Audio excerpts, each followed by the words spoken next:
number of questions about tariffs, but since that's on pause, I'm going to pause on those questions and deal with one that is more specific to my district and one that I'm concerned with, and that's regarding a proposed rule that you have that has been put out, and I know that there have been testimony about it. In the U.S. Virgin Islands and throughout the Caribbean, as well as some of the other territories in Hawaii, we import virtually everything needed for daily life, from food products, poultry, groceries, vehicles, etc. 97% of the food that's consumed in my district comes from imported goods.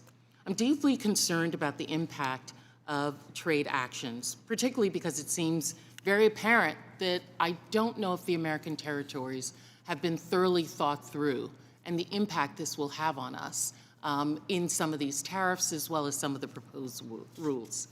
Proposed action taken under the Office of the U.S. Trade Representative, Section 301, authority, right now does not provide a balanced solution, particularly when it comes to American businesses and jobs in the shipbuilding capacity.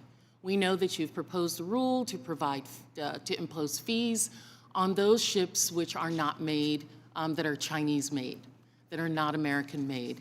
However, a large portion of ships which are much smaller than those that are made in American ports, the American ports are predominantly making those for the military purposes. It's cost effective for them to do it for the military, but not for those kinds of cargo shipping that's done in the Caribbean region.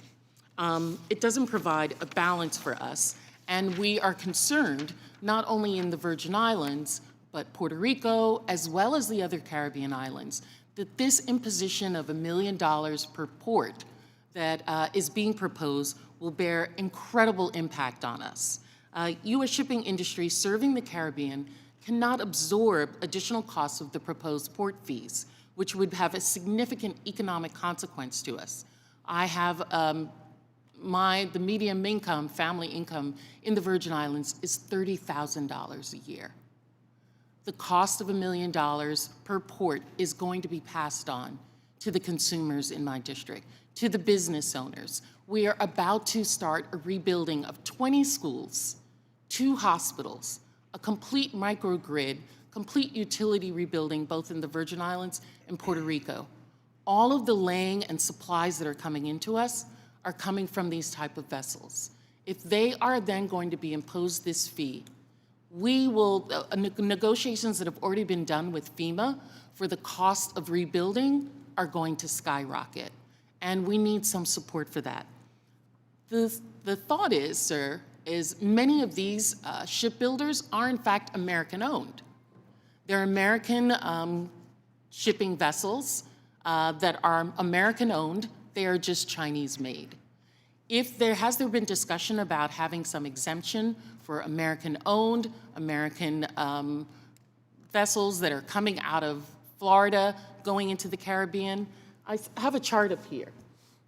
92 billion has come from the Caribbean into are imported from the United States.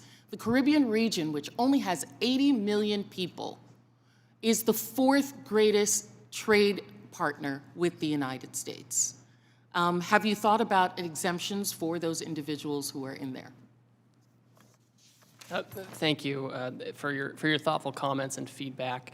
We've also heard from other territories that have expressed similar concerns, and so we've had a process going on with hearings and collecting comments, and this is certainly something that we take on board. I think it's very important.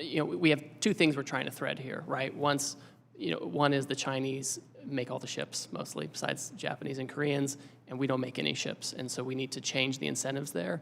But then we have the issue you're talking about is, we're not going to make 25 ships on April 18th, the day after we put in any kind of measure.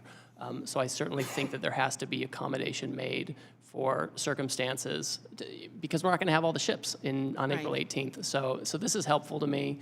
No decision has been finalized yet. I would also put this out. The other concern is one that has been mentioned by my colleagues as well, is national security. We cannot have Caribbean nations moving closer to China, who is already on the shores of these Caribbean nations, to try and do increased trade with them. If we are having a trade war with China, if we want to ensure that America is first, America needs to be first in its third border, which is the Caribbean. That was said by President George W. Bush. That is the third border. That is what we need to secure. And we're not going to do it if we are pushing American shipping companies outside of the Caribbean, and they have to go to China to do that. So I want to thank you for your consideration of this. Thank you. Mr. Bean. Thank you very much, Mr. Chairman. A very